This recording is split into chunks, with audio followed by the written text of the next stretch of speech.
திருச்செந்தூர் முருகன் கோவிலுக்கு சுற்றுலா வந்த பக்தர்களின் கைப்பையை திருடிய 3 பேரை பொதுமக்கள் பிடித்து போலீசில் ஒப்படைத்தல். சேலம், கிருஷ்ணகிரி மாவட்டங்களில் இருந்து வந்த 55 பேரையும் கோவிலில் இறக்கி விட்டுவிட்டு ஓட்டுநர் தூங்கிய போது 3 பேர் பைகளை திருடி பணத்தை எடுத்து மது அருந்திவிட்டு தெப்பக்குளத்தில் அமர்ந்திருந்த போது சிக்கினர். நாங்கள் நைட்டு ஒரு 9 மணிக்கு கிருஷ்ணகிரி ஹவுசிங் போர்டு கட்டிகானப்பள்ளி பஞ்சாயத்துலேருந்து இங்கே கோயிலுக்கு வந்தோம்.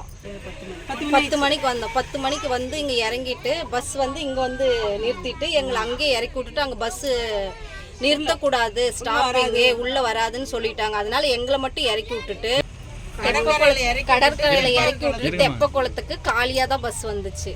திங்ஸ் அதில் சில பேர் வச்சுருந்தாங்க, சில பேர் எடுத்துன்னு போயிட்டோம். நாங்கள்லாம் சில பேர் இங்கே வச்சுட்டு போயிட்டாங்க. அதுல சிலருக்கு காணாம போயிடுச்சு. நாங்களே பொதுமக்களே நாங்களே வந்து மறுபடியும் அங்க போய் எல்லாம் தேடணும். அங்க பஸ் வந்துச்சு, பார்த்தா எதுவுமே இல்லை. அப்புறம் மறுபடியும் தொலைஞ்ச இடத்துக்கு இங்கேயே பஸ்ஸை விட சொன்னாங்க. இங்கே வந்து மறுபடியும் வந்து தேடணும், எங்கேயாவது ஏதாவது போட்டிருக்கிறாங்களா. அவங்களுக்கு ஏடிஎம் கார்டு 3 ஏடிஎம்ங்களாம், ரேஷன் கார்டு அதெல்லாம் இல்லைன்னு சொல்லிட்டு இங்கே ஏதாவது கிடைக்குமா வாய்ப்பு இருக்கான்னு பார்க்கலான்னு வந்தது. அப்புறம் பார்த்தா அது அங்கங்கே கிடந்துச்சுங்களா, செதறி கிடந்துச்சு தெப்பக்குளத்துக்குள்ள. அதுல ஒரு பையன் வந்து அந்த பேகை மறைக்கிறதுக்கு பார்த்துருக்குறான்.